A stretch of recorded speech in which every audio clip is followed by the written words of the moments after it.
Quite recently, I stumbled upon a Drama Box ad, but I wasn't subscribed, so I was only able to watch a little clip. So what had happened was a man had a sick child, and he took the child to the hospital. Now, this child was still very sick, and the doctors couldn't figure out what was wrong. So he had spent everything he had. He had sold his car, and I guess he worked a 9 to 5, so he had used up all his salary. So one day, he stepped out of the hospital, and as he was walking home, he ran into his friend. So his friend said to him, "Why do you look so upset? Why do you look so unhappy? Where's your car? Why are you walking on the road?" So he told his friend what had happened. Now, after the friend listened to his story, he felt compassion for him. So his friend said to him, "You know what? Whatever it is the doctors are asking for, I'll give you double. So at least that can sustain you even after you've paid your bills." And he said to his friend, "I'll only accept that on one condition." His friend said, "What condition?" He goes, "Well, teach me how to do your job. Train me in your line of business. I don't mind starting small. I'll work for you if I have to." And his friend said to him, "Why? I'm prepared to give you the money. Don't worry about it. If you need more, you can always come back for more." And then he said, "Because I never want to have to come back to ask you again." And that taught me something. So I have a question for you. Do you want money or do you want wealth? A lot of people believe it's the same thing. Wealth is just having lots of money, but it's just a fraction of it.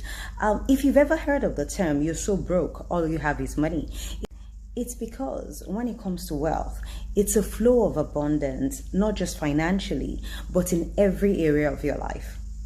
It's an abundance in your physical health, how you take care of your body, what you consume. Does it nourish you or does it depreciate you? And I'm not just talking about food and drinks. I'm talking about what you see, what you hear, what you speak about. You know what they say, you are what you eat. It's an abundance in your mental health. Do you seek more knowledge? Do you surround yourself with people that help you grow? It is said that show me your friends and I'll tell you whom you are. It's an abundance in your emotional health. If the right hand causes you to sin, cut it off. If you're around people that anger you, people that make you do negative things like gossip, people that take away your peace of mind, get away from there. And if you can't, tune them out. Because clarity of mind and thought is vital for your growth and ultimately your abundance. This process takes months, even years sometimes, of striving to do and be better. You'll make mistakes, pick yourself up and keep going. Unlike getting money, once you exchange money for an item, it's gone. Wealth, on the other hand, stays with you because it's whom you are. Some people have a rare opportunity to meet very important people. And instead of using that opportunity wisely to ask vital questions and receive valuable information, their first line of thought is to hold up their hands for money. Bless your boy now, bless your girl now. When information is power and money without wisdom is useless. You can get the money, but you'll squander it if you don't know what to do with it. A widow asked Elisha for help. Her husband had died and left herself and her 2 sons in debt. Now the creditor was coming to take the sons away as slaves to pay the debt. So she went to Elisha for help. And Elisha said to her, "What do you have in your house that's sellable?" And she said to him, "Just a jar of oil." And he said to her, "Go and borrow jars from neighbors. Go home, close your door and fill the jars with oil." As she obeyed, the oil kept filling all the jars and until there was no more jars to fill. Then she ran out to tell Elisha what happened, and he said to her, "Go and sell the oil so that you can pay off your debt and have enough to sustain your family." This story can be likened to how we pray sometimes. "Oh God, give me money. I need money." And like Elisha, God says to us, what do you have in your house that's sellable? What do you have in your temple, which is you? What gifts and talents do you have that's marketable? What can you offer the world that's useful? See, Elisha could have given her money or even borrowed some for her if he didn't have. But instead of giving her fish, he was teaching her how to fish so she never runs out. He He was giving her wealth to sustain her.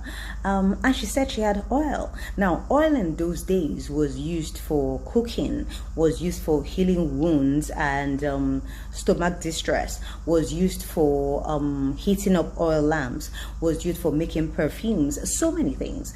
So what can you do? Can you cook? Can you trade? Sing? Heal? Whatever it is. But what do you have in your house, your temple that's marketable? Then he told her to go and borrow jars from neighbors. That's telling you to go and listen to teachings, attend seminars, hear the words, ask questions from people who have been there before you, people who have experience. Seek out mentors, let them inspire you. Then he said to her, go home and close your doors. Why? Because self-growth is a personal journey, and sometimes it requires sacrifice. Sacrificing time to hang out, TV time, social media time. It requires personal time to work on yourself. Then he said to her, start pouring the oil into the jars. Start applying all that knowledge you have acquired from listening to mentors, from asking questions, to improve yourself and your skills until all the jars are filled. It may take months, sometimes years, but God keeps you in waiting till His work is perfected in your life. You may need to do away with ego, pride, laziness, greed, but you wait until you have enough wisdom, knowledge, and understanding of God, of yourself, and of your skills. Then He says to you, go and market your talents to the world. Now you have built a foundation solid enough to generate wealth, to sustain you even for generations. So I'll ask you again, do you want money or do you want wealth? Namaste.